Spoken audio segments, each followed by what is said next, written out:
उसे क्या पता था कि वो इतने गुस्से वाला निकलेगा। उसने गरज कर कहा, बताओ, अभी भी वक्त है। तुम मुझसे मिलने क्यों जा रही थी? खुद को बहुत पाक साफ समझती हो ना? फिर शाम होते ही किसी गैर मर्द से कैसे मिलने जा सकती हो? वो बेड की बैग पर मुक्का मारते हुए चिल्लाया, तो दानिया डर कर पीछे हट गई। उसने जवाब दिया, मैं आपके किसी भी सवाल का जवाब देने की पाबंद नहीं हूँ।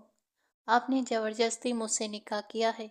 मैं इस रिश्ते को नहीं मानती और ना ही कभी मानूंगी। सिर्फ 18 साल की वो लड़की एक ताकतवर आदमी के सामने होते हुए भी उसे चुनौती दे रही थी। उसने कहा, तो ठीक है, अगर जबरदस्ती ही सही। उसने झटके से उस नाजुक सी लड़की के सुबह होने से पहले दानिया हमेशा की तरह तहज्जुद की नमाज पढ़ती और अल्लाह से अपनी रहमत मांगती थी। उसे इस घर में आए अभी सिर्फ 6 महीने ही गुजरे थे। उसके माँ बाप की अचानक एक कार हादसे में मौत हो चुकी थी, इसलिए जुबैर साहब उसे अपने घर ले आए थे। उन्होंने उसे बिल्कुल अपनी बेटी की तरह रखा था और उससे बहुत प्यार भी करते थे। दानिया भी उनके दिल से इज्जत करती थी। उसकी ताई फादिया बेगम भी उसे बहुत चाहती थी। उनकी एक बेटी थी रमशा जुबैर, जो दानिया की हम उम्र थी। जुबैर साहब ने दानिया को रमशा के ही कॉलेज में दाखिला दिला दिया था और रोज़ दोनों को कॉलेज छोड़ने के बाद अपनी नौकरी पर चले जाते थे। वो बैंक में काम करते थे। यहाँ आकर दानिया बहुत खुश तो नहीं थी, लेकिन सुकून में ज़रूर थी। तहज्जुद पढ़कर जैसे ही दानिया कमरे से बाहर निकली, तभी घर का मेन गेट खुला और एक शख्स अंदर आया। दानिया वहीं रुक गई। उसके होठों पर अभी भी अल्लाह का ही नाम था। उस शख्स की गाड़ी पोर्चे में आकर रुकी और वो कोई नहीं, अहमद शाह था, जुबैर साहब का छोटा बेटा। अहमद जुबैर साहब पेचे पेशे से डीएसपी था, लेकिन ऐसा अफसर जिसे लोग कानून का रखवाला कम और कानून तोड़ने वाला ज़्यादा कहते थे। उसकी बदनाम रेपुटेशन की वजह से जुबैर साहब भी उससे ठीक से बात नहीं करते थे। घर का माहौल ज़्यादातर उसी की वजह से तनाव में रहता था। दानिया ने उसे देखकर नापसंदीदगी से नज़रें फेर लीं और अपने कमरे की तरफ मुड़ गई। ए रुको तुम! अचानक अहमद शाह की आवाज़ ने उसके कदम रोक दिए। उसने जेब में हाथ डाले उसकी तरफ आते हुए पूछा, तुम इस वक्त मेरी जासूसी करने आई हो? उसकी बात पर दानिया के माथे पर सिकुड़न आ गई थी। मैं ऐसा क्यों करने लगी? उसने गहरी सांस लेकर उसकी आंखों में देखकर जवाब दिया। अहमद फिर बोला, तो फिर बताओ, इतनी रात को तुम यहाँ क्या कर रही हो, वो भी मेरे कमरे के बाहर? वो 2 कदम और आगे बढ़कर उसकी करीब आ गया था, तो दानिया घबरा कर पीछे हो गई। मैं किसी की जासूसी नहीं कर रही, मैं तो किचन की तरफ जा रही थी, आप ही आ गए। दानिया ने नजरें फेरते हुए कहा। वो सच में? अहमद शाह ने उसे सिर से पैर तक गौर से देखा। तुमने कहा मैं, और मैंने यकीन कर लिया? इतना बेवकूफ़ समझा है मुझे? अहमद शाह की बात सुनकर दानिया ने अपने हाथ मुट्ठियों में भींच लिए। आप कहना क्या चाहते हैं? मैं तो नमाज पढ़ने वाली लड़की हूँ। मुझ पर ऐसे इल्ज़ाम लगाते हुए थोड़ा तो सोचिए। उसके तेज़ लहजे पर अहमद शाह ने आंखें सिकोड़ कर उसे देखा। वो बोला, तुम्हारे माँ बाप की अचानक मौत और फिर तुम्हारा यहाँ आ जाना, ये सब इतना भी इत्तेफाक नहीं हो सकता, है ना? बड़ी पाक साबित बनती हो। अहमद की शांत लेकिन चुभती बातों पर दानिया तिलमिला उठी थी। मिस्टर अहमद शाह, अब आप हद से आगे बढ़ रहे हैं। मेरे माँ बाप अब इस दुनिया में नहीं हैं और मैं उनके बारे में कुछ भी गलत सह नहीं करूँगी। बेहतर है कि दूसरों पर उंगली उठाने से पहले इंसान खुद को देख ले कि वो क्या है। दानिया की तीखी बातों से अहमद शाह के दिमाग में गुस्सा भर गया। उसने उसे सख्त नज़रों से देखा। वो उससे लगभग 8-9 साल छोटी थी, लेकिन बिना डरे उसके आंखों में आंखें डालकर जवाब दे रही थी।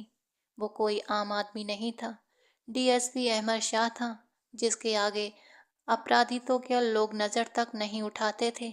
लेकिन ये लड़की जब से आई थी उसके सब्र का इम्तहान ले रही थी। अपनी हद में रहो तुम। अहमद शाह के घर में खड़ी हो। 1 मिनट लगेगा तुम्हें यहाँ से हटाने में। आप मेरे साथ ऐसा कुछ नहीं कर सकते, अहमद शाह। दानिया ने उसकी बात काटी। आप डीएसपी होंगे, लेकिन घर के बाहर। ये मेरे ताया का घर है और वही मुझे यहाँ लाए हैं। मैं अपनी मर्जी से नहीं आई, इसलिए मुझ पर ड्रॉप डालने की कोशिश मत कीजिए। दानिया भी उसी खानदान का हिस्सा थी और वो कैसे डर जाती। दो टुक जवाब देकर वो वहां से चली गई। अहमद ने गुस्से में उसे जाते देखा। वो सिर्फ अपने पापा की वजह से चुप रहता था, वरना दानिया का ये तेज लहजा उसे बिल्कुल भी पसंद नहीं था। सिर हिलाते हुए वो अपने कमरे की ओर बढ़ गया। सुबह नाश्ते की मेज पर सब बैठे थे। उसी समय अहमद शाह सीढ़ियों से उतर कर आया, सलाम किया और कुर्सी खींच कर बैठ गया। जुबैर साहब ने उसे एक तीखी नज़र से देखा, लेकिन वो जैसे उनसे कोई लेना देना न रखते हुए नाश्ता करने लगा था। उसका रौबदार वजूद और पर्सनैलिटी हर किसी का ध्यान खींच लेती थी। जुबैर साहब ने पूछा, रात भर कहाँ थे? अहमद शाह एक पल को उसका हाथ रुका, फिर भी नॉर्मल होने लगा। अहमद शाह, मैं कुछ पूछ रहा हूँ तुमसे, रात भर कहाँ थे तुम? इस बार जुबैर शाह की आवाज़ सख्त थी। अहमद ने बेपरवाह अंदाज में कहा, आपने अपने लोग रखे हुए हैं ना जासूसी के लिए, उनसे पूछ लीजिए कि मैं कहाँ था। उनके जवाब पर जुबैर साहब ने खीज भरी नज़रें मोड़ ली। उसने कभी किसी सवाल का सीधा जवाब नहीं दिया था। कुर्सी पीछे हटाकर वो उठ खड़ा हुआ। फातिया बेगम बोली, अहमद बेटा, रात को जल्दी घर आ जाना। मैं तुम्हारी पसंद के कोफ्ते बनाने वाली हूँ। मम्मा, कोशिश करूँगा, लेकिन मेरा इंतज़ार मत कीजिएगा। वो हमेशा की तरह अकड़ भरे अंदाज में दरवाजे की ओर बढ़ गया। जुबैर शाह ने नाराज़गी और दुख भरे लहजे में कहा, आप क्यों हमेशा इससे उम्मीद लगा लेती हैं, जब ये हर बार आपका दिल दुखा कर चला जाता है? अहमद शाह एक पल के लिए रुका और बोला, कैसी बातें करते हैं शाह साहब। बेटा है वो मेरा, थोड़ा जिद्दी है, गुस्से वाला है, लेकिन इसका मतलब ये तो नहीं कि मैं उससे बेपरवाह हो जाऊं। माँ हूँ उसकी। फातिया बेगम का लहजा भर आया। जुबैर शाह ने अफसोस से कहा, काश ये तुम्हारी इस मोहब्बत की कदर कर लेता। उन्होंने अहमद शाह के चौड़ी पीठ को गुस्से से देखते हुए फिर अपने नाश्ते की प्लेट की ओर ध्यान दे दिया, जबकि अहमद लंबे डग भरते हुए वहां से निकल गया था। ये लगभग रोज की बात थी। वो रात को देर से आता और सुबह जल्दी ही चला जाता। घर वालों से उसने ठीक से बात करना भी छोड़ दिया था। उसका चिड़चिड़ा स्वभाव दिन ब दिन बढ़ता जा रहा था, जिससे शाह साहब बहुत परेशान थे। अब वो रमशा और दानिया को कॉलेज छोड़ने जा रहे थे। पूरे रास्ते तीनों चुप रहे। उतरने से पहले शाह साहब बोले, बच्चों, शायद आज मुझे थोड़ी देर हो जाए। छुट्टी होने पर मुझे कॉल कर देना, मैं ड्राइवर को भेज दूंगा। दानिया ने तसल्ली देते हुए कहा, कोई बात नहीं ताया जान, अगर मुश्किल हो तो हम कैब लेकर आ जाएंगे। शाह साहब ने फौरन मना किया, नहीं बेटा, आजकल किसी पर भरोसा करना मतलब खुद को मुसीबत में डालना है। जैसे ही छुट्टी हो मुझे बता देना, मैं ड्राइवर भेज दूंगा। अपना ख्याल रखना। दोनों को प्यार से देखकर वे बैंक की तरफ निकल गए। पुलिस स्टेशन में अहमद शाह गुस्से और अपने ठसक के साथ दाखिल हुआ। उसे देखते ही सब लोग खड़े होकर सलाम करने लगे, मगर उसने किसी को जवाब देना जरूरी नहीं समझा। सीधा अपने ऑफिस में जाकर बैठा और गहरी सांस लेने लगा। उसे हमेशा लगता था कि जुबैर शाह उससे सिर्फ ताने ही मारते हैं। उन्हें लगता था कि वो रातों को अय्यासी करता था, दोस्तों के साथ घूमता है या कुछ गलत कामों में शामिल है, जबकि वो खुद एक डीएसपी था। उसके बावजूद उसका बाप भी उसके किरदार पर शक करता था। ये सोचकर ही वो अंदर से झुंझला उठा था। उसने आंखें बंद कर अपने बढ़ते गुस्से को काबू करने की कोशिश की, जो उस वक्त लगभग नामुमकिन था। तभी दरवाज़ा खटखटाया गया और इंस्पेक्टर सिराज अंदर आया। गुड मॉर्निंग सर, ये वो फाइल है जो आपने मंगवाई थी। उसने फाइल अहमद के सामने रखते हुए अदब से कहा। अहमद शाह ने अपने मन से बाकी सारी बातें हटाकर फाइल खोली और पढ़ने लगा। ये फाइल एक ऐसे सीरियल कातिल की थी जिसकी पूरी जानकारी तो मौजूद थी, लेकिन वो खुद कहाँ है इसका कोई सुराग नहीं था। उसकी कोई तस्वीर नहीं थी, कोई ऐसा ठिकाना नहीं था जहां उसे ढूंढा जा सके। अक्सर रातों में अहमद अपने मुखबिरों की सूचना पर उन जगहों पर जाता था जहां उस अपराधी के मिलने की उम्मीद थी, लेकिन हर बार बस वो उसे निराशा ही मिलती। तभी इंस्पेक्टर सिराज ने आकर कहा, सर, कमिश्नर साहब की 2 बार कॉल आ चुकी है। वे चाहते हैं कि आप उनसे मिल लें। अहमद शाह ने कुर्सी से टिककर गहरी सोच में सिर हिलाया और बोला, जानता हूँ, कल हुए कत्ल के मामले में ही बात करनी होगी, फिर वही बातें सुननी पड़ेंगी। खैर, उनसे भी मिल लूँगा। पहले ये बताओ, कल पकड़ा गया लड़का कहाँ है? ये सुनकर इंस्पेक्टर सिराज ने बताया कि वो लड़का पुलिस स्टेशन की लॉकअप में बंद है। अहमद अपनी कुर्सी से उठकर सीधा वहां चला गया। उसे देखते ही वो लड़का घबरा कर खड़ा हो गया। कौन नहीं जानता था अहमद शाह को? डीएसपी अहमद शाह, सख्त स्वभाव, तेज दिमाग वाला और इतना नामी अफसर कि उसके सामने बड़े बड़े मुजरिम कांप जाते थे। उसे लोग एनकाउंटर स्पेशलिस्ट के नाम से भी जानते थे। वो जितना रौबदार दिखता था, उतना ही जिद्दी और अपने काम को लेकर सख्त था। अहमद ने सख्त आवाज में पूछा, बोलो, किसने कहा था तुझे ये सब करने को? कौन है तेरे पीछे? लड़का डरते हुए बोला, मैं बेगुनाह हूँ, मुझे छोड़ दो। वो लड़का हाथ जोड़ने लगा। अहमद ने गुस्से में बोला, एक जिंदा आदमी को जलाया गया है और तुम कह रहे हो मुझे जाने दो? वहां तुम्हारे साथ एक और शख्स था, वो कहाँ है? ये सुनकर उसने जोर से उसे धक्का दिया, जिसे वो लड़खड़ा कर गिर पड़ा। वो लड़का बोला, डीएसपी अहमद शाह, आप मेरे साथ ऐसे सख्त बर्ताव नहीं कर सकते। अभी तक मुझ पर कोई जुर्म साबित नहीं है। आप जानते हैं, अगर आपने अपनी हद पार की तो आपके लिए मुश्किलें खड़ी हो सकती हैं। उसने इस बार अहमद शाह को धमकी दे डाली। अहमद ने तीखी नजरों से कहा, मुझे धमकी दोगे? मुझे जानते हुए भी? उसकी आवाज़ और ठंडी हो गई। लगता है तुम्हें अपनी जान की परवाह नहीं। वो उसे पकड़कर दीवार की तरफ धक्का देता हुआ चला गया, जिससे वो चकरा गया और माथे पर चोट आ गई। अहमद बोला, इंस्पेक्टर सिराज, मुझे कल तक इस लड़के की पूरी रिपोर्ट चाहिए। मेरे आने से पहले उसकी फाइल मेरी टेबल पर हो। पूरा बायोडेटा होना चाहिए।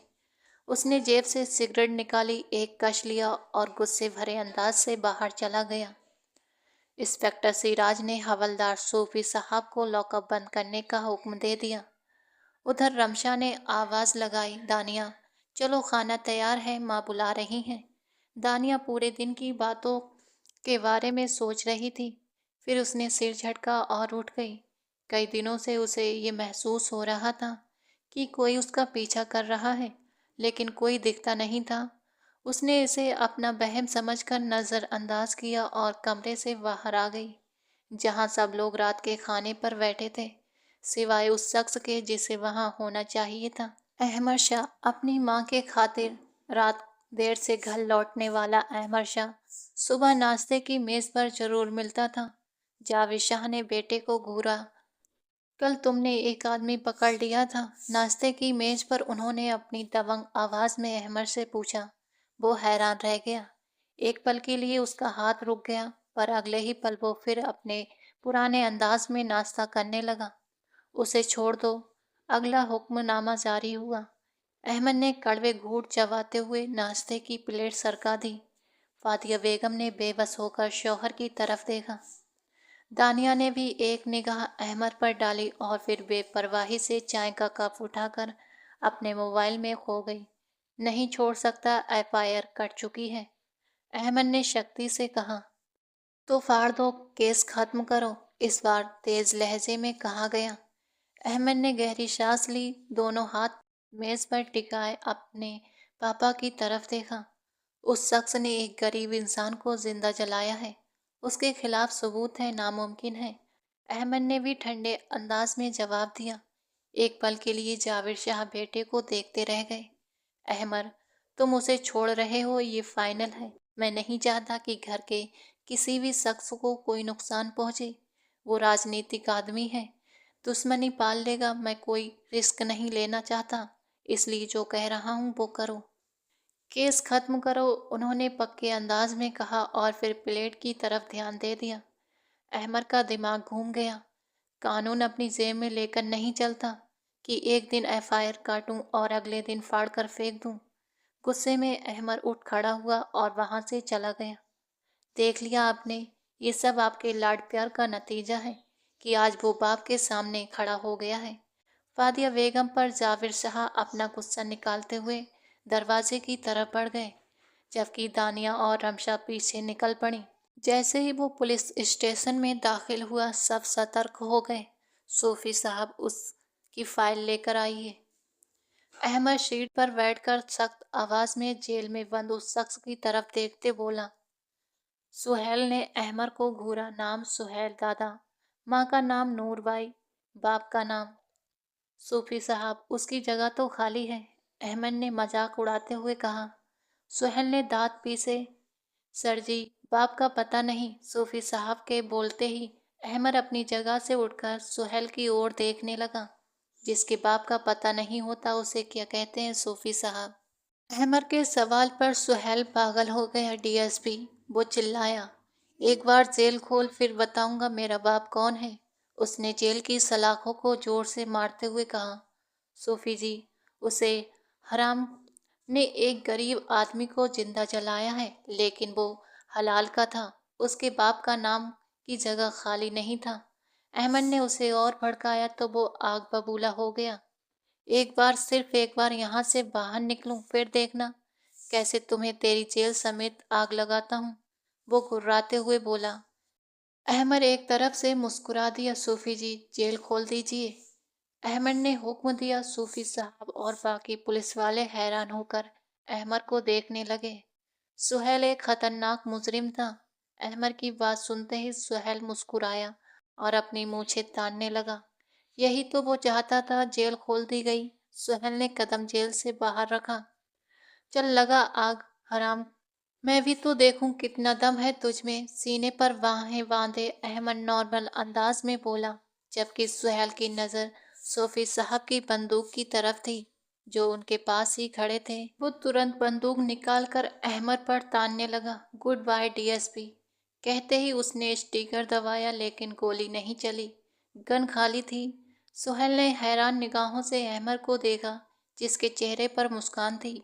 वो उसकी चाल समझ ना सका। सुहेल ने गुस्से में वो बंदूक पास खड़े हवलदार सोफी साहब के सिर पर मारी और उन्हें होस्टेज बनाकर वहां से बाहर निकलना चाहा। अहमद ने खुद पर काबू रखकर उसे देखा। सोफी साहब को छोड़ दे, वरना कुत्ते की तरह मार डालूंगा। अहमद के कहने पर भी सुहेल सोफी साहब को साथ लेकर पुलिस स्टेशन से बाहर निकलने लगा। जैसे ही वो दरवाज़ा क्रॉस कर बाहर आया, सोफी साहब को एक तरफ धक्का दिया और यहीं तो अहमद की चाल थी और उसकी चाल कामयाब हो गई।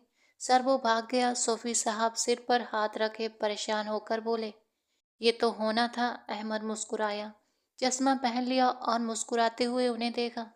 सुहेल भागते हुए सड़क की बजाय सुनसान इलाके की ओर भागा जा रहा था। उसके दिल में अहमद का डर घर कर गया था। वो इनकाउंटर स्पेशलिस्ट था और कहीं अहमद उसे इनकाउंटर में न मार डाले। एक जगह ठहर कर गहरी सांस ली।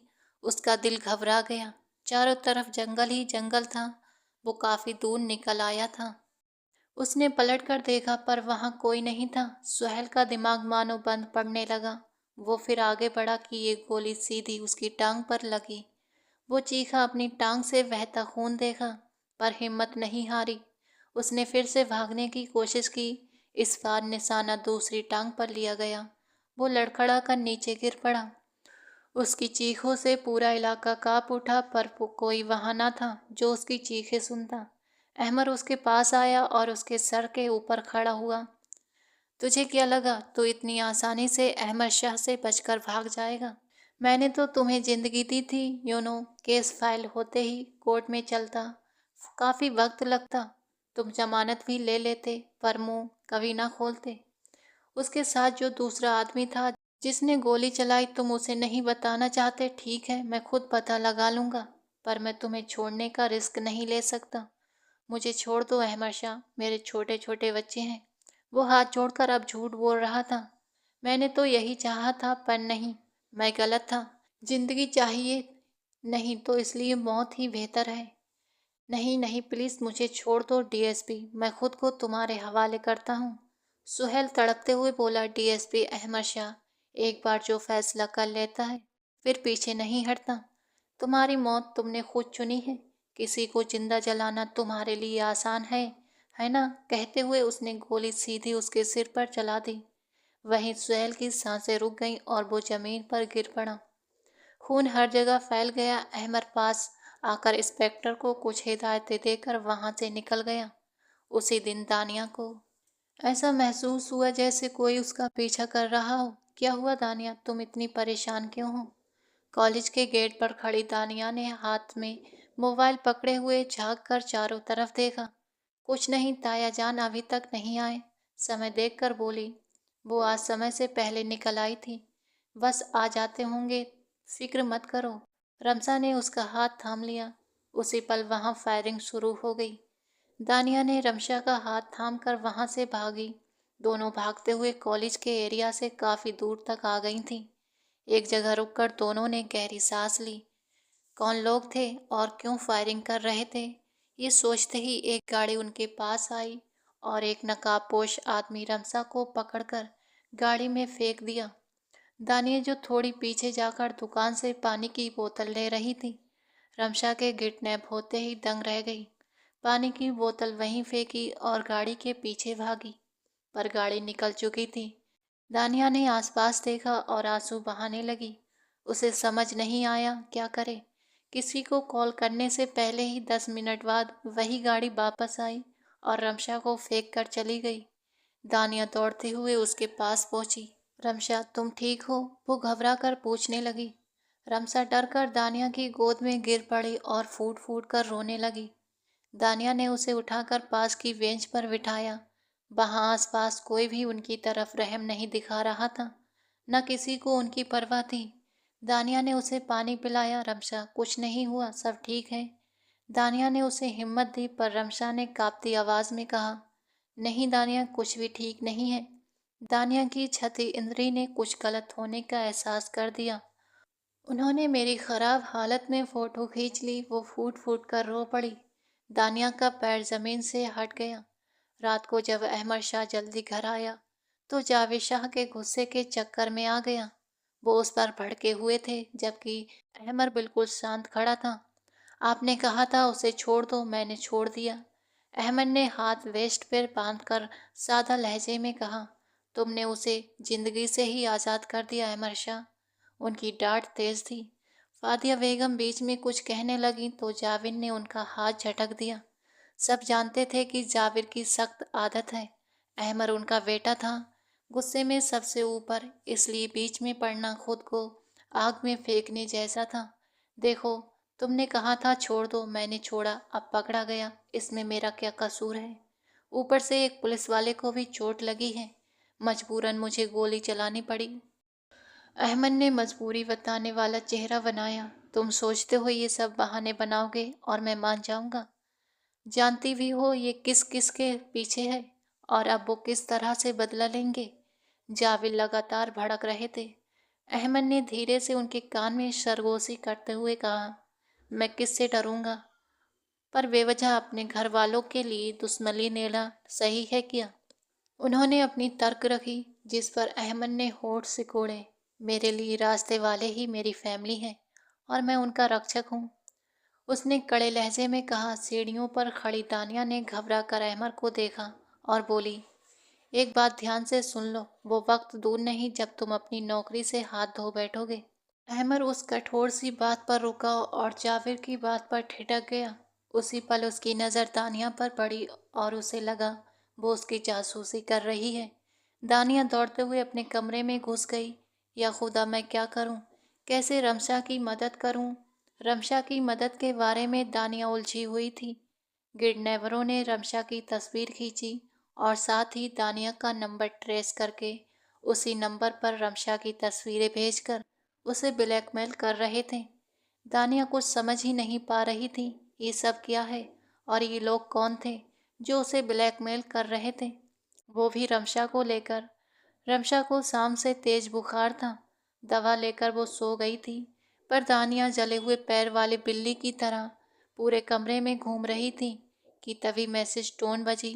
उसे एक एड्रेस दिया गया था और रात में मिलने को बुलाया गया था। दानिया के हाथ पांव कांपने लगे। तभी धाड़ की आवाज के साथ दरवाजा खुला और अहमद शाह अंदर आ गया। उसे देख दानिया एक पल के लिए ऐसे घबरा गई जैसे चोरी पकड़ी गई हो। एक बात याद रखना दानिया, हाँ शीर्षा, तुम्हारी ये शक होती हरकतें तुम्हें गिरा देगी। तुम जो जासूसी कर रही हो उससे बाज आ जाओ, वरना वो दिन दूर नहीं जब मैं तुम्हें खुद इस घर से धक्के देकर बाहर कर दूंगा। अहमद ने उसे अच्छी तरह से डांटते हुए बाहर भेज दिया। बाहर निकलते ही दानिया ने राहत की सांस ली। अब रात गहरी होने का इंतजार करना था, जब सब सो जाएं और वो बिना किसी को बताए। वो डरते डरते रमशा की मदद करने आगे बढ़ने वाली थी। वो जल्दी से कमरे से निकली। शाह हाउस में सन्नाटा छाया हुआ था। हल्की हल्की रोशनी हर तरफ फैली हुई थी। वो इधर उधर देखते हुए जैसे भागते हुए बाहरी दरवाजे की ओर बढ़ी। एक कदम पर पैर लड़खड़ा गए। मुझे नहीं पता ये सही है या गलत, पर रमशा बहुत मुसीबत में है। अगर उसके साथ कुछ बुरा हुआ तो। वो खुद से कहते हुए उस आदमी के बताए हुए एड्रेस की ओर चली गई। रात का लगभग 1 बज रहा था। कॉरिडोर पार कर वो गार्डन वाले एरिया में पहुंची तो किसी ने उसकी कलाई पकड़कर अपनी ओर खींचा। वो डगमगाई और किसी के चट्टानी सीने से टकरा गई। हल्की रोशनी में सामने खड़ा अहमद दिखाई दिया, जो पहले वहां नहीं था। अब अचानक कैसे आया? दानिया ने उसके खूंटे जैसे चेहरे पर थूक निकला। ये हर जगह कैसे पहुंच जाता है? इतनी रात में कहाँ जा रही हो? अहमद ने गुस्से में पूछा। तुम्हें क्या मतलब, छोड़ो मुझे, दानिया ने उसी टोन में जवाब दिया और उससे हाथ छुड़ाने की कोशिश की। अहमद ने पकड़ और ज्यादा कस दी। सच बताओ, किसके साथ भागने का प्लान है? अहमद ने दांत पीसते हुए कहा। अपनी जबान पर लगाम लगाओ डीएसपी, मैं कहीं नहीं जा रही। अब छोड़ो मेरा हाथ। दानिया ने जबरदस्ती अपना बाजू छुड़ाई और ऐसे अपना हाथ साफ किया जैसे किसी बिच्छू ने डंक मार दिया हो। इतनी रात को छिपकर कहाँ जा रही थी? अहमद ने दूसरी हाथ से पकड़ी सिगरेट को गिराकर जूतों के नीचे रगड़ते हुए कहा। आज उसने अपने पापा से बहुत टकराव किया था। दिल में शर्म भी थी, पर अपने काम का पछतावा नहीं था। दिल बेचैन था तो अपनी बेचैनी मिटाने गार्डन में आकर रात में सिगरेट पी रहा था। तभी उसे एक साया दिखा। पहले तो वो चौंका, इतनी कड़ी सिक्योरिटी में कौन अंदर आ सकता है? पर अगले ही पल साया बाहर की तरफ आता दिखा और दानिया का चेहरा भी उजागर हुआ। पास आते ही झट से उसकी कलाई पकड़कर अपनी तरफ खींच चुका था और दानिया चलते चलते पास खड़े अहमद को देख तक ना पाई। तुम्हें क्या मतलब, मैं जहाँ चाहूँ वहाँ जाऊँ? तुम होते कौन हो पूछने वाले? दानिया का दिमाग पहले से ही उन तस्वीरों की वजह से घूमा हुआ था और अब ये टीएसपी उसका रास्ता रोक रहा था। वो आगे बढ़ी तो अहमद ने फिर उसकी कलाई जबरदस्ती पकड़ ली। मुझे तो पूछने का हक ही नहीं है, लेकिन तुम्हारे ताया जान को तो है ना। चलो उन्हीं के पास, अब वही पूछेंगे तुमसे और उन्हीं को बताओगे कि तुम रात में छिप कर कहाँ जा रही हो। अहमद ने उसे अच्छे खासे डराया और दानिया एक पल के लिए डर भी गई। छोड़ो मुझे, क्या बदतमीजी है, मैं कहीं नहीं जा रही, दानिया ने माथे पर बोहें लेकर अहमद को घूरते हुए कहा। अहमद ने उसकी बोहें उठाते देख और गुस्से से नाक निकाली, फिर वापस अंदर की ओर मुड़ गया। उस गंदे डीएसपी को मैं नहीं छोड़ूंगी। कमरे में आकर जोर से दरवाज़ा बंद किया। या अल्लाह, रमशा की हिफाजत करना। उसने दिल ही दिल में दुआ मांगी और रो दी कि कोई भी वो काम ना करे जो उस आदमी ने कहा था। अगली शाम वो तैयार खड़ी थी। आज रमसा और वो दोनों कॉलेज नहीं गए थे क्योंकि रमसा बहुत बीमार थी, पर दानिया अब बड़ा कदम उठाने वाली थी। रमसा ने उसका हाथ थाम लिया। आंखों में ढेर आंसू थे। अभी भी वक्त है, सोच लो। अगर उस आदमी ने तुम्हें कुछ करने की कोशिश की तो तुम क्या करोगी? रमसा ने घबरा कर कहा, फिक्र मत करो, मेरे पास अपनी हिफाजत के लिए ये गन है। ये मेरे पापा की थी, उन्होंने हमेशा साथ रखी थी और अब ये मेरे पास है। अगर उन्होंने कुछ भी गलत करने की कोशिश की तो मैं अपनी हिफाजत कर लूँगी। मैं वहाँ सिर्फ तस्वीरें लेने जा रही हूँ और जैसे ही मिलेंगी मैं तुरंत निकल जाऊँगी। तब तक तुम यहाँ सब संभालना। दानिया ने उसके गाल पर प्यार से हाथ फेरते हुए कहा। क्या हम भाई को बताएं? अचानक रक्षा के दिमाग में आया। सख्त स्वभाव का है, सीधे किसी से बात नहीं करता। अगर उसने ताया जान को बता दिया तो सबको लगेगा कि हम ही गलत हैं। हमने लड़कों को देखा और वे हमारे पीछे कॉलेज तक पहुंच गए, फिर कॉलेज जाना बंद। ये सब हमें खुद निपटाना होगा रमशा। और उन तस्वीरों को मैं आज ही लेकर आऊंगी। दानिया ने फैसला करके घर की दहलीज से बाहर कदम रखा।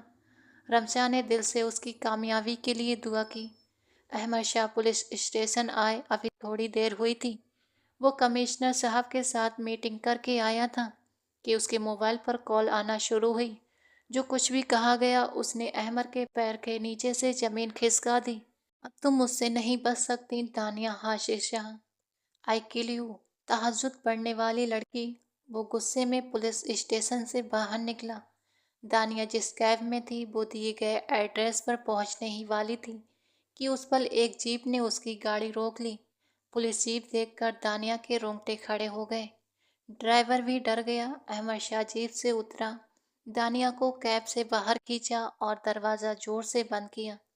छोड़ो मुझे, क्या कर रहे हो? दानिया चीखी। चुप, खबरदार पाक साफ लड़की। आज तुम्हारी ये पाकबाजी सबके सामने खोल कर रखूंगा। चलो मेरे साथ। उसने उसे जबरदस्ती अपनी गाड़ी में बिठाया और घर की तरफ चला। अहमद शाह, गाड़ी रोको वरना मैं कूद जाऊंगी। दानिया घबरा कर बोली। अहमद एक हाथ से स्टीयरिंग पकड़कर गाड़ी चला रहा था और दूसरे हाथ से उसकी कलाई कसकर दबोचे था। आज तुम्हारे सारे शौक अहमद शाह पूरे करेगा, बस इंतजार करो। घर पहुंचते ही वो दानिया को घसीटते हुए अंदर ले गया। ये क्या बदतमीजी है अहमद, छोड़ो दानिया का हाथ। सोफे पर बैठे जावेद शाह गुस्से में उठ खड़े हुए। ये हाथ अब नहीं छूटेगा बाबा। आप अभी मौलवी को बुलाइए, हमारा निकाह अभी इसी वक्त होगा। अहमद की ये जिद सुनकर सब हैरान रह गए। रमशा भाई के गुस्से से डरकर माँ के पीछे छिप गई। तुम पागल हो गए हो?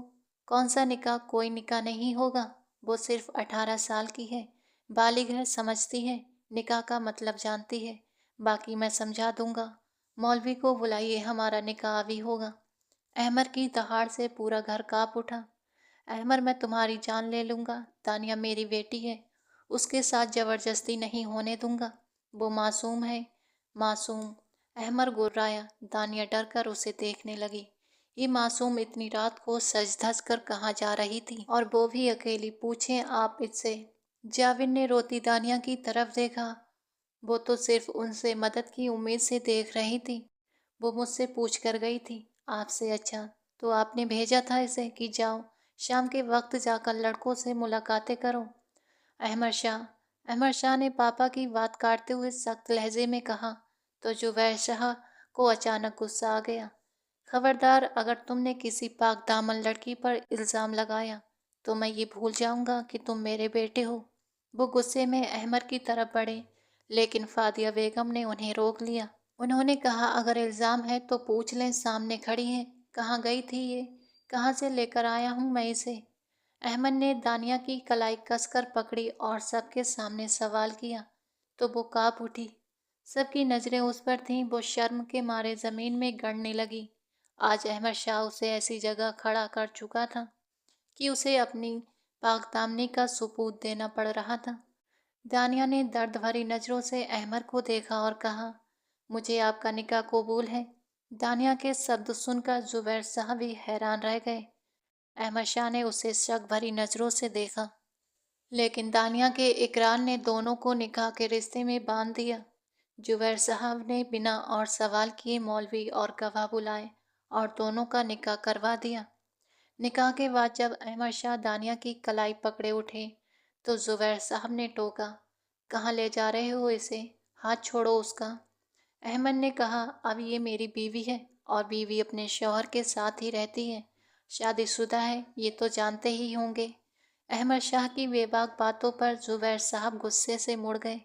उनका मन कर रहा था कि अपने बेटे को 2 थप्पड़ मारे, लेकिन फातिया बेगम ने उन्हें चुप रहने का इशारा कर रही थी।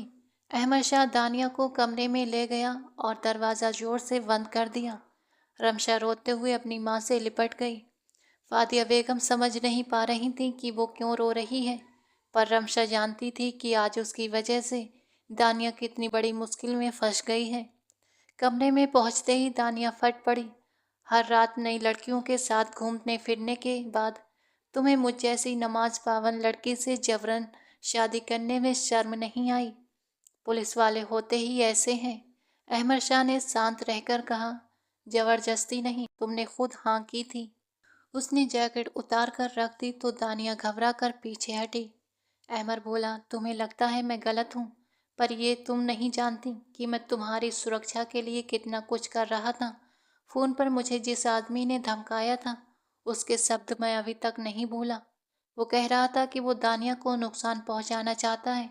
अहमद शाह का खून खौल रहा था।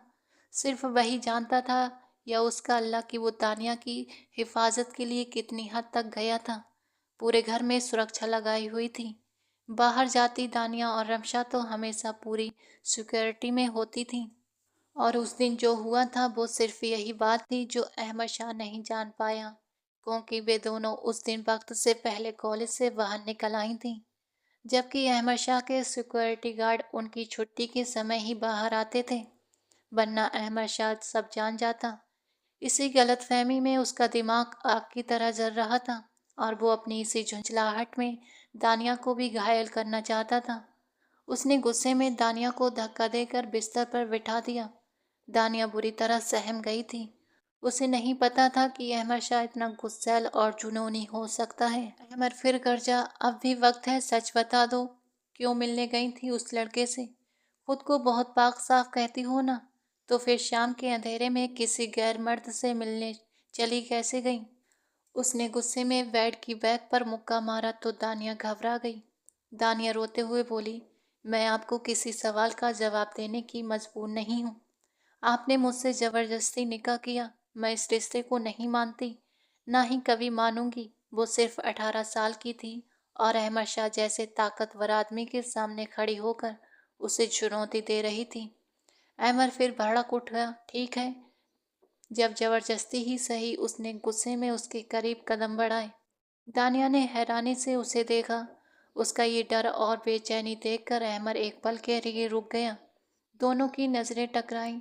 दानिया रोते हुए चेहरा दोनों हाथों से छुपा गई। अहमद ने गहरी सांस लेकर खुद को काबू में किया और उसकी कलाई पकड़कर उसे बिठा दिया। उसकी गर्दन पर झुककर वो उसे समझाने की कोशिश कर रहा था, लेकिन दानिया जैसे पत्थर की तरह सिहर रही थी। वो इनकार करती रही, लेकिन अहमद का गुस्सा कम नहीं हो रहा था। जैसे ही दानिया बेबसी से आंखें बंद करके रोने लगी, उसी समय उसके मोबाइल पर कॉल आने लगी। दोनों चौंक गए। अहमद गुस्से से मोबाइल की तरफ बढ़ा। दानिया ने तुरंत अपना दुपट्टा खुद पर डाला और मोबाइल लेने की कोशिश की, लेकिन अहमद तेज था। वो डीएसपी अहमद शाह था। मोबाइल पर अनजान नंबर देखकर उसने कॉल उठा ली और स्पीकर ऑन कर दिया। दूसरी तरफ से एक आदमी की आवाज़ सुनाई दी। कहाँ है तू? कब से तेरा इंतज़ार कर रहा हूँ, आई क्यों नहीं? चल, एक आखिरी मौका दे रहा हूँ, कल मिल लेना मुझसे। और सुन, अगर कल नहीं आई तो पता है ना क्या होगा। लगता है तुझे उस लड़की की इज्जत की फिक्र नहीं है, तभी मेरी बात को सीरियस नहीं ले रही। लेकिन याद रखना, तेरे पास सिर्फ कल तक का दिन है। उसके बाद हर जगह वायरल होगी वो तस्वीरें, समझी? कॉल कर चुका था। अहमद शाह के पूरे शरीर में जैसे भूकंप की तरह हिल रहा था। दानिया दुपट्टा पकड़कर डर के मारे 2 कदम पीछे हट गई थी। अहमद ने दांत भींचकर उसके चेहरे की तरफ देखा। दानिया रोते हुए बोली, प्लीज नहीं। उसकी ओर बढ़ते हुए अहमद को उसने सिर हिलाकर रोक दिया। अहमद बर्फीली आवाज में बोला, कौन सी तस्वीरों की बात कर रहा था वो? दानिया की आंखों में आंसू बहने निकले। अहमद फिर गरजा, कुछ पूछ रहा हूँ, कौन सी तस्वीरें हैं उसके पास? अहमद शाह ने उसकी खामोशी पर गुस्से से उसकी तरफ कदम बढ़ाए। दानिया रोते हुए बोली, वो रमशा की तस्वीरें हैं। ये सुनकर वो सिसक उठी। घर में रमशा लगातार रो रही थी। फातिया बेगम ने घबरा कर पूछा, रमशा मेरी बच्ची क्यों रो रही हो? कुछ नहीं हुआ, सब ठीक है। रमशा कांपती आवाज में बोली, अम्मी, भाई दानिया को मार तो नहीं देंगे? फातिया बेगम ने उसे गले से लगाया, नहीं बेटा, अहमद शाह इतना जालिम नहीं कि किसी औरत पर हाथ उठाए। मैंने उसे ऐसी तरबियत नहीं दी। जुबैर साहब भड़क उठे। हाथ ना उठाए ये ठीक है, लेकिन क्या ऐसी तरबियत दी है कि एक छोटी लड़की से जबरदस्ती निकाह करके कमरे में ले जाए? जरा भी डर नहीं आया आपके बेटे को? फातिया बेगम बोली, प्लीज इतनी नाराजगी मत दिखाइए। अहमद जो करता है किसी वजह से करता है। मुझे यकीन है वो दानिया को नुकसान नहीं पहुंचाएगा। जाविर साहब ने गहरी सांस ली। खैर, अल्लाह करे ऐसा ही हो, वरना मुझे डर है। रमसा फिर रोते हुए माँ से लिपट गई थी। उधर कमरे में अहमद ने दानिया से पूछा, तुम इतनी समझदार कब हो गई कि ऐसे बड़े फैसले खुद लेने लगी? सुबह का सूरज निकल चुका था। दानिया रोते हुए सिर झुकाए ऐसे बैठी थी जैसे कोई मुजरिम हो।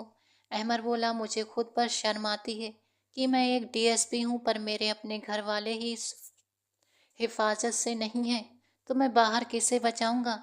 दानिया बोली, इसमें हमारी कोई गलती नहीं। रमशा को अचानक किडनैप कर लिया गया था। अहमद ने तड़प कर कहा, गलती? वो आदमी तुम्हें कल अकेले मिलने बुला रहा था और तुम जा रही थी। ये गलती नहीं, गुनाह है। अकेले किसी गैर मर्द से मिलने जा रही थी, जबकि जानते हुए कि वो कुछ भी कर सकता था। दानिया फिर सिर झुका गई। उसने कहा, मैं रमशा की खातिर जा रही थी। अहमद गुस्से में बोला, रमशा भी एक लड़की है, पर उसकी खातिर तुम अपनी इज्जत दांव पर लगा रही थी। तभी दानिया के मोबाइल पर मैसेज टोन आई। उसी आदमी ने उसे शाम को फिर मिलाने के लिए बुलाया था और एड्रेस भी भेज दिया था। दानिया घबरा कर अहमद की तरफ देखने लगी। अहमद बोला, ठीक है, आज की शाम की मुलाकात मैं खुद तय करता हूँ। मैं ही तुम्हें छोड़कर जाऊंगा और देखूंगा वो कैसे। तानिया ने आगे बढ़कर उसका मुंह ढक दिया। आप मुझसे नफरत करते हैं, जानती हूँ। मेरी तकलीफ से आपको खुशी होगी, ये भी जानती हूँ, लेकिन रमशा आपकी बहन है ना? उसकी खातिर आप कुछ नहीं करेंगे? उसके दरखास्त भरे अंदाज पर अहमद उसे देखता रह गया। दानिया मासूम हिरनी की तरह उस पर निगाहें टिकाए उम्मीद कर रही थी कि वो किसी खतरनाक जगह में जाकर भी उसे बचाकर लौट आएगा। अहमद ने धीरे मगर सख्त आवाज में कहा, अपनी बहन के लिए मैं जान भी दे सकता हूँ और जान ले भी सकता हूँ। सुन लिया ना? उसने दानिया को दोनों बाजुओं में पकड़कर झकझोरा। दानिया की सिसकी निकल गई। उसके मन में आया, काश मेरा भी कोई भाई होता तो वो भी मेरी खातिर खड़ा होता।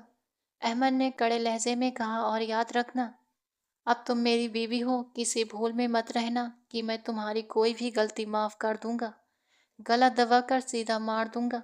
ये कहकर वो गुस्से में बाथरूम में घुस गया। काश वो ये कह देता, तुम्हारी हिफाजत अपनी जान से भी ज्यादा करूंगा। दानिया ने दुख के साथ सोचा। वो सुबह सुबह ही घर से निकल गया और सीधे पुलिस स्टेशन पहुंचा। वहां सीरियल किलर के बारे में जानकारी लेते हुए एक बात पर बुरी तरह चौंक गया। क्या कहा तुमने? फिर से बोलो। सर, लड़कियों को किडनैप करके उनकी नग्न तस्वीरें लेता है, उन्हें ब्लैकमेल करता है, मिलने के लिए बुलाता है, उनके साथ गलत काम करता है और फिर उनकी वीडियो बनाकर इंटरनेट पर डाल देता है, जिसमें लड़कियों का चेहरा तो साफ दिखता है लेकिन वो खुद कहीं नजर नहीं आता। इंस्पेक्टर सिराज की बातें सुनकर अहमद के दिमाग में जैसे हथौड़े चलने लगे थे। उसने सिर पकड़ लिया और दानिया के बारे में सोचने लगा। अगर कल वो समय पर उसे न रोकता तो आगे सोचने पर उसे लगा जैसे वो आग में जल रहा हो। ठीक है, तुम जा सकते हो। सिराज के जाते ही उसने दानिया का मोबाइल चेक किया। वो रास्ते में उसका फ़ोन ले आया था और अब देख रहा था, लेकिन सारी पुरानी चैट डिलीट थी। अचानक जब उसने गैलरी खोली तो चौंक गया। उसमें ढेर सारी तस्वीरें थीं, हर तरह की। वो हल्की हैरानी के साथ स्क्रॉल करता रहा। एक तस्वीर में उसे एडिट दिखा जिसके हाथ पर लिखा था, रूड है, गुस्सैल है, लेकिन मेरा है। अहमद ने होठ भींच कर मोबाइल एक तरफ रख दिया। रात को वो ऐसे बिहेव कर रही थी जैसे मैं उसकी इज्जत खराब करने वाला हूँ। उसने दांत खींच कर सोचा, अब आखिरी दांव खेलने का वक्त आ गया था। कुछ सोचकर वो अपने भरोसेमंद टीम के साथ प्लानिंग करने लगा। दानिया का दिल बुरी तरह से कांप रहा था। अहमद उसे उसी एड्रेस पर लाया था जहां उस आदमी ने बुलाया था। उसने गाड़ी रोकी और उसे देखा। जाओ और जैसा कहा है वैसा ही करना। उसका लहजा बिल्कुल ठंडा था। दानिया को उसकी ये हरकत बहुत बुरी लगी। सारी सच्चाई जानने के बाद भी वो उसे यहाँ ले आया था और अब उसी के सहारे उस आदमी को पकड़ना चाहता था।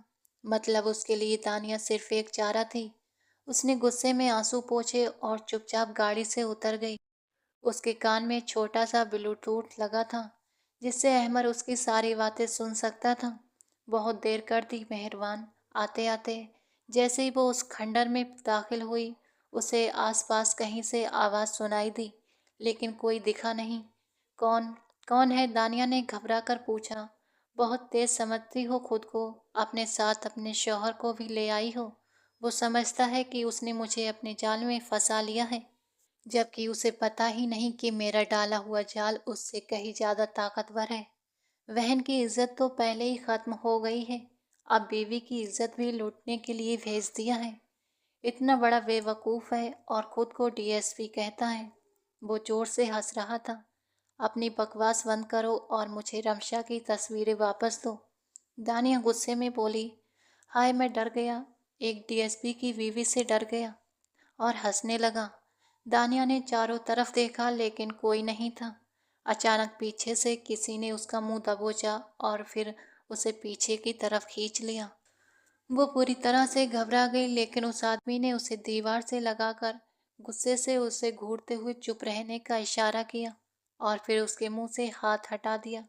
दानिया ने अहमद शाह को अपने सामने देखा तो एक गहरी सांस ली। चलो मेरे साथ, वो उसे लेकर बाहर निकल आया। वो आदमी, उसे तो पकड़ा ही नहीं और वो यहाँ नहीं है। उसने बस आवाज़ रिकॉर्ड करके सुनाई है। उसे पता था कि हम उसे पकड़ने आए हैं। अहमद ने एक गाड़ी की तरफ इशारा किया। उसी वक्त उसके पैरों के पास गोलियां चलीं। दानिया बुरी तरह से उछल गई थी। अहमद ने उसे खींचकर अपने सीने से लगा लिया और बंदूक निकालकर चारों तरफ देखा। अगले ही पल उसकी टीम ने उसे कवर कर लिया। दानिया उसकी शर्ट पकड़े उससे चिपकी हुई थी। वो उसे लेकर गाड़ी की तरफ बढ़ा और उसे अंदर बिठाया। मुझे इनके साथ नहीं जाना है मर्शा। वो उसकी बात सुनकर घबराई और वापस नीचे उतरकर उसके सीने से लग गई। क्या कर रही हो? ये तुम्हें सही सलामत घर छोड़ देंगे। वो बाहें सिकोड़ कर बोला। नहीं, मुझे आपके साथ जाना है। एक ही रात में वो कितनी बदल गई थी। अच्छा ठीक है, शोर मत करो। सारे अफसर उसे देख रहे थे तो वो थोड़ा सा झेप गया था। तभी उसके ब्लूटूथ में आवाज आई, सर पकड़ा गया है, सीरियल किलर। ये सुनकर अहमद के चेहरे पर हल्की मुस्कान आई। उसने उसी की चाल उसी पर चलकर उसे पकड़ लिया था। वो अहमद शाह था, उसे हराना आसान नहीं था। उसने दानिया को घर छोड़ा और सख्ती से कहा कि किसी को कुछ मत बताना। फिर गाड़ी लेकर लौट गया। सीरियल किलर को एक काले कमरे में रखा गया था। उसके अड्डे पर धावा बोलकर उसे पकड़ा गया था और सारे सबूत भी मिल गए थे। तुम डीएसपी बहुत पछताओगे मुझे पकड़कर। तुम्हें लगता है कि मुझे यहाँ रोक लोगे, तो ये तुम्हारी भूल है। तुम्हें मेरी पहुँच का अंदाज़ा नहीं, मैं कब क्या कर दूँ तुम सोच भी नहीं सकते। वो बोलता जा रहा था जबकि अहमद कुर्सी पर टांग रखे बहुत गहरी नज़रों से उसे देख रहा था। तुझे क्या लगता है तूने अपनी बीवी को मुझसे बचा लिया है? मैंने उसे बुलाया, मुझे पता था मेरे एक फ़ोन कॉल पर तू भागा चला आएगा। उससे निकाह कर लिया और मैंने फिर से जाल बिछाया और अपने ही जाल में तू खुद फंस गया। पता है तुझे रिजवान सत्ती, तुझे तेरा ओवर कॉन्फिडेंस ने मार दिया है। अहमद शाह थोड़ा आगे झुक कर बोला। तू तू मेरा नाम कैसे जानता है? अहमद ने इस बार सिगरेट जलाई। गुड, अच्छा सवाल है। बड़ा प्लानर है ना तू। चल बैठ कर सोच, तेरे पास एक दिन का वक्त है सोचने के लिए। अहमद शाह उसके पास आया और उसे गले से पकड़कर पीछे की कुर्सी पर जोर से गिरा दिया। इतना कि उसका सिर उल्टा हो गया और वो कराहने लगा। कोई मेरी बीवी की तरफ आंख उठाकर भी देखेगा तो तेरी जैसी ऐसी हालत कर दूंगा कि तू ना तो जिंदा बचेगा ना मरा हुआ। मौत के लिए तड़पेगा पर मौत भी तुझे नहीं मिलेगी। उसने उसकी गले की हड्डी पर मारा और उसे बेबस करके वहां से चला गया। शायद अब वो कुछ बोल भी ना पाए। अहमद शाह जैसे ही वो घर में आया उसकी माँ ने पुकारा तो उसके कदम ठिठक गए। बेटा, दानिया के साथ निकाह करके। मम्मा, दानिया अब मेरी बीवी है। आप फिक्र मत करो, संभालना आता है मुझे सब। अहमद ने उन्हें टाल दिया मगर वो नहीं बता पाया कि वो उस वक्त गुस्से में क्यों था। भाई, रमशा की आवाज़ पर उसके कदम फिर रुक गए। भाई, दानिया बेगुनाह है, वो मुश्किल से बोल रही थी। बहुत हिम्मत करके वो अहमद के पास आई थी। तुम्हें कुछ कहने की ज़रूरत नहीं मेरी जान, तुम्हारा भाई है ना, सब ठीक कर देगा। उसने रमशा को गले से लगाया और उसे तसल्ली दी। रमशा के दिल पर एक बोझ था, आज वो सहम गई थी। जाविर साहब अहमद को अपनी बहन और माँ के करीब देखकर थोड़ा राहत महसूस कर रहे थे और दानिया के लिए दुआ की थी। अहमद जैसे ही कमरे में आया, दानिया ने अपने हाथ में पकड़ी कोई चीज़ पीछे छिपा ली। अहमद ने दरवाज़ा लॉक किया और उसके पास आकर उसके पीछे छिपे हाथ से वो चीज़ पकड़ने की कोशिश की। दानिया ने नामे सिर हिलाया, पर अहमद ने उसके हाथ से पिस्तौल छीन ली। ये कहाँ से आई? उसकी पूछती नजरें और सख्त लहजे पर दानिया को खून रगों में जमा हुआ सा महसूस होने लगा। बाबा, बाबा की है। चाचा जान की गन तुम्हारे पास कहाँ से आई? वो 2 कदम बढ़कर पूछने लगा। अपनी हिफाजत के लिए रखी है। अब दानिया निडर होकर बोली, हिफाजत चलानी आती है क्या? वो गन उलट पुलट कर देखता बोहें चढ़ाते हुए पूछा। दानिया ने कुछ पल के लिए होठ को कसे नहीं, लेकिन जब बात इज्जत की हिफाजत की आती है तो गोलियां खुद ब खुद चल जाया करती हैं। उसकी गहरी बात का मतलब समझते ही अहमद चौंका। उसने गन एक तरफ रख दी और दानिया की कमर में हाथ डालकर उसे अपने पास खींच लिया। दानिया अचानक घबरा गई। तो तुम्हें मेरी तरफ से इज्जत का खतरा है? मैं हर रात रोज एक लड़की को अपने बिस्तर की शोभा बनाता हूँ। अब तुम्हें ना बना लूँ इसके लिए ये गन? नहीं, आपके लिए नहीं है, वो नजरें चुराते हुए बोली। अहमद का उसके चेहरे के पास अपना चेहरा करके बात करना दानिया के दिल में कुछ अजीब सी गुनगुनी सी हलचल कर गया था। फिर मेरे लिए गन नहीं तो क्या है? उसने उसके चेहरे पर सांस फूंकते हुए कहा। दानिया कांप उठी। कुछ भी नहीं, छोड़िए मुझे, वो हकलाई। रूड है, गुस्सैल है, पर मेरा है। अहमद के ये सब सुनते ही दानिया के पैर तले से जमीन खिसक गई। वो घबरा कर अहमद की ओर देखते रह गई। उसने झट से उसकी पकड़ और भी कस दी। आप क्यों? उस दानिया को यकीन ही नहीं हुआ। वो उसके मोबाइल के प्राइवेट हिस्से में कैसे घुसा? क्या हुआ? इतनी चिढ़ क्यों रही हो? अगर पसंद करती थी तो बता भी देती। वो उसे छेड़ते हुए मजे ले रहा था। मैं नहीं करती, और तुम्हें शर्म आनी चाहिए कि किसी के मोबाइल की पर्सनल तस्वीरें देखते हो। वो रोकर और हंसकर बोली। मैंने कब कहा कि मैंने कोई तस्वीर देखी है? अहमद की बात पर उसने चोरी पकड़े जाने जैसा महसूस करके सिर नीचे कर लिया था। यहाँ देखो मेरी तरफ, एक तहजीब परस्त, रब की पाबंदी करने वाली, और फिर एक गंदा खराब और पुलिस ऑफिसर से मोहब्बत। मैंने तुम्हारे बारे में ऐसा कभी दिल से नहीं कहा था। उसने उसके होठों पर हाथ रखते हुए कहा। उसकी आंखों में आंसू आ गए। मेरी इबादत खास रब के लिए है। मैंने कभी नहीं सोचा कि मैं किसी से बढ़कर हूँ। बस रात को जब तुम देर से आते थे तो मुझे गुस्सा आ जाता था, तो मैं बोल गई थी। दानिया ने सिर झुकाकर कहा। अहमद ने थोड़ी हंसी में उसे अपनी बाहों में दबोच लिया कि उसकी धड़कनें अहमद की धड़कनों के साथ तेज होने लगीं। तुम्हारी इन धड़कनों ने मुझे बेकाबू कर दिया है दानिया, अहमद शाह, वो गंभीर आवाज में कहते हुए उसे बिस्तर पर ले आया। अहमद प्लीज नहीं, मुझे डर, वो बेइच्छा बोल पाई थी। एक जवान और तगड़ा पुलिस ऑफिसर होने के बाद भी तुम उसकी नज़दीकी से डर रही हो। उसने उसका सिर तकिए पर रखकर एक गाल से मुस्कुराते हुए कहा। तुम्हारे जुनून से डर लगता है। कल जो तुमने किया वो गुस्सा था, आज मैं सिर्फ प्यार करूंगा, अहमद ने कहा और साथ ही लाइट बंद कर दी।